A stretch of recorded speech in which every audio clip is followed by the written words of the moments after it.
He had always believed he had more time. Time to call his father back. Time to visit his mother's grave. Time to finally finish writing the book that had been collecting dust on his shelf since college. There was time for everything, until there wasn't. Ethan sat alone in a dimly lit cafe, the scent of burnt espresso hanging in the air like a ghost that refused to leave. He stirred the black coffee he didn't plan to drink, his eyes staring blankly at the raindrops streaking down the window. His watch, a birthday gift from a woman who no longer loved him, ticked with a stubborn rhythm that only reminded him how little he had done with the hours it marked. He was 38. Not old, not young. But old enough to feel the weight of every choice he didn't make, every road he didn't take, every person he pushed away because he thought they'd always come back. He had built his life like a house of cards, delicate, impressive at first glance, but easily blown apart by the smallest gust of truth. The phone in his coat pocket buzzed. He ignored it. He had ignored a lot of things lately. Calls. Opportunities. Feelings. He told himself it was just a phase, that everyone goes through periods of quiet. But this wasn't quiet. It was absence. A hollowing out point. 3 months ago, his father passed away. Ethan hadn't seen him in almost a year. They'd argued over something small, whether it was politics or money, he couldn't even remember now. His father had left the door open for reconciliation with a simple voicemail, "Call me when you're ready, son. I'll be here." He never called back. Time slipped away, like sand through clenched fists, and now the only place to visit his father was a cold rectangle of stone. Guilt doesn't scream. It whispers. It taps gently on your shoulder when you're alone. It waits patiently in the silence between songs. It lives in the photos you scroll past too fast and the memories you try to fold away like old letters you can't throw out but can't bear to reread. Ethan's guilt had become his roommate. He worked at a tech company, a good job, they said. High pay, nice office, free snacks. But it was just that, a job. Every morning, he woke up late, rushed through traffic, and spent his hours staring at graphs and codes he no longer understood the purpose of. His dreams of writing had withered, suffocated beneath spreadsheets and endless deadlines. He had once imagined himself as an author, traveling the world with nothing but a pen, a notebook, and a passport. Instead, he traveled from his bed to his desk to his couch. One evening, after another forgettable day, Ethan opened the bottom drawer of his old desk, the one he hadn't touched in years. Inside lay the first 50 pages of his novel, printed and marked up with red ink. A post-it note clung to the corner, "Keep going. This is powerful." It was written in Emily's handwriting. She had believed in him once, when they used to talk for hours about stories and characters and what made a sentence sing. But that was long before they stopped understanding each other. They hadn't fought. They just faded. Like a photograph left in the sun. She wanted children. He wanted time. She wanted a home. He wanted freedom. He told himself he couldn't commit because he wasn't ready. The truth was, he was afraid. Afraid of failing. Afraid of being ordinary. So he waited. And she didn't. Ethan picked up the pages and felt something stir inside, a flicker, a breath, a pulse. He read the words like someone waking from a long sleep. There was pain in those pages. And hope. And pieces of himself he had forgotten existed. He didn't sleep that night. He sat at the desk and wrote. The next morning, he called in sick and spent the day writing. Then the next. He missed meetings. Ignored emails. His boss sent him a warning. He didn't care. For the first time in years, he felt alive, but it wasn't enough to bring back the lost time. His father was still gone. Emily was married now. He had seen it on Facebook months ago, her smile brighter than he remembered. The book was good. Maybe even great. But it wouldn't fill the whole of all the days he let pass without meaning. One Sunday, he visited his mother's grave for the first time in 5 years. He brought a single daisy, the kind she used to grow in the garden. He sat in the grass and talked to her. About everything. About nothing. About how he had wasted so much of the life she fought to give him. A soft breeze touched his cheek like a kiss, and for a moment, he felt forgiven. He didn't become famous. The book sold a few thousand copies, enough for kind letters from strangers and one small award from an indie writer's circle. But something had changed. He no longer avoided mirrors. He stopped counting the days and started feeling them. He volunteered at a local library, reading to children who clung to his stories like lifelines. He called his aunt every Friday. He smiled at baristas. He apologized to people he had hurt, even when they didn't answer. Not everything could be fixed. But everything deserved the chance. Years later, when he was 62, Ethan sat in a cafe, this time with a hot cup of coffee he actually intended to drink. A young man approached him, holding a worn-out copy of his book. "I just wanted to say, your story changed my life," he said, eyes wide with gratitude. Ethan smiled, his eyes misting. "I'm glad," he replied, "it changed mine too." And when he left the cafe that day, he didn't feel the usual regret trailing behind him like a shadow. Instead, he felt light. He had wasted so much time. But not all of it. Not anymore. He didn't notice when the seasons began to change around him. Autumn crept in, leaves turning gold and rust, the chill in the air biting but not unwelcome. For Ethan, each falling leaf was a reminder of the moments he had once let slip away, but now tried to hold in the palm of his hand, if only for a second longer. There was a calmness growing inside him, the kind that doesn't come from success or validation but from finally doing something that felt right. He kept writing. Not just stories, but letters. Long letters to people who would never read them, his father, his mother, Emily. In each one, he poured out the apologies he never gave, the thanks he never said, the feelings he had buried beneath layers of busyness and pride. He kept the letters in a wooden box on his bookshelf. They weren't meant to be read. Just written.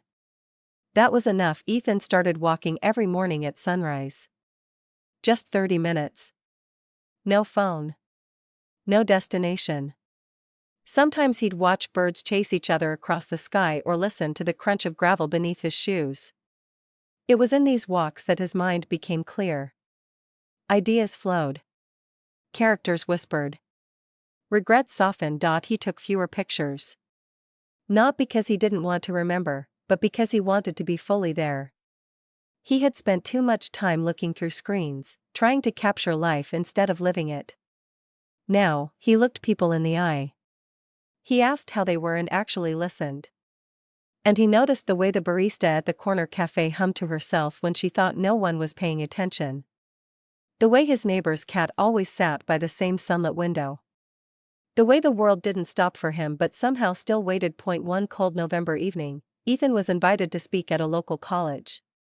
A creative writing professor had read his book and thought his story might inspire the students. At first, Ethan was hesitant. Who was he to give advice? But then he remembered what it felt like to need guidance and never ask for it. He agreed. He stood before a room of 20 students, their eyes filled with hope and exhaustion and dreams too big for their schedules. He didn't read from his book. He just talked. About wasting time. About how it creeps up on you, how it disguises itself as tomorrow and someday and not now. He told them how he let important moments slip through his fingers while chasing things he didn't even want. How he waited too long to say I'm sorry, too long to say I love you, too long to say anything at all. They listened in silence. Some nodded. A few cried. When it was over, a girl approached him and said, "I've been waiting for the right moment to start my novel. But I think I just realized the right moment is now." Ethan smiled. It always is. That night, as he walked home, snow began to fall softly, like ash from the sky. It dusted his shoulders and melted on his cheeks. He didn't rush to escape it. He welcomed it, feeling each flake like a tiny miracle. He looked up at the sky and whispered, "Thank you." Life didn't suddenly become perfect. He still had quiet days. Lonely evenings. There were still regrets, ones that would never fully leave. But now they sat beside him like old friends instead of enemies. He had learned to live with them, to understand them, even to forgive them. He began to mend his relationship with his sister, Marla, whom he hadn't spoken to in years. She was hesitant at first. Hurt doesn't heal just because you want it to. But Ethan didn't give up. He called every week. Sent her stories. Left messages when she didn't answer. And slowly, like ice thawing in spring, she came back. One day she called and said, "I read your book." I cried. "But I'm proud of you." It was the first time they'd said "I love you" since their 20s. At a local bookstore reading, a boy no older than 12 raised his hand and asked, "What do you think is worse, wasting time or not knowing you're wasting it?" Ethan paused, surprised by the depth of the question. "Not knowing," he said eventually. "Because when you know, you can change. But when you don't, you wake up one day wondering where your life went." That answer stayed with him. One spring, he visited his childhood home. It had been sold after his father died, but he drove past it slowly. The treehouse was gone. The swing on the old oak tree had snapped. But the fence still leaned the same way, and the mailbox still had the dent from when he crashed his bike into it. Memory stirred like wind in the tall grass. He didn't stop the car. He didn't need to. Some places live inside you, even when they no longer exist. Ethan adopted a dog. A mutt from the shelter named Rudy, who had been returned twice because he was too energetic. They became inseparable. Rudy reminded him how to play, how to be present, how to find joy in chasing nothing at all. Years passed, the second book came. Then the third. None were bestsellers, but each touched someone. That was enough. He got emails from readers who were struggling, from people who said his stories helped them start over, helped them speak to their parents again, helped them forgive themselves. He printed each message and taped them to his wall. One morning, Ethan woke up with chest pain. The hospital visit was long and quiet. "A mild heart attack," they said. Nothing serious, but a warning. He listened. He started eating better. Walking more. Talking more. Laughing more. Death didn't scare him like it used to.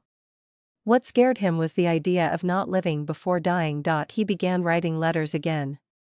This time, for people still alive. His old college roommate. A former boss. The woman he once loved but let go. Some replied. Some didn't. That was okay. He didn't need answers anymore. Just the act of reaching out was enough. One day, while watching the sun rise from his porch, he realized he hadn't thought about wasted time in weeks. Not because it didn't matter, but because he had finally stopped adding to it. He had filled his days with meaning, not always big things, but real things. He had laughed, cried, loved, failed, learned, and tried again. And that, he thought, was all anyone could ask for. When Ethan was in his 80s, he received a letter from a girl named Mia. She had found his first book at a thrift store. It was torn, water-damaged, and scribbled on by some previous owner. But she read it 3 times in 1 week. "Your book saved my life," she wrote. "I was going to give up. But then I read about you. About how you started again. So I decided to start too." Ethan folded the letter gently and placed it in his wooden box. It was the last letter he'd ever keep. A month later, he passed away quietly in his sleep. Rudy lay curled at his feet. The manuscript for his 4th and final novel rested on the desk beside his bed, unfinished, but glowing with promise. Its title was simple, Right Now. The funeral was small. Friends. Family. A few readers who'd driven across states to say goodbye. They shared stories. Read his favorite passages. Laughed at his jokes. Cried at the silence he left behind. And as they walked away from the gravesite, someone whispered, "He may have wasted time once, but he sure didn't waste the end of it."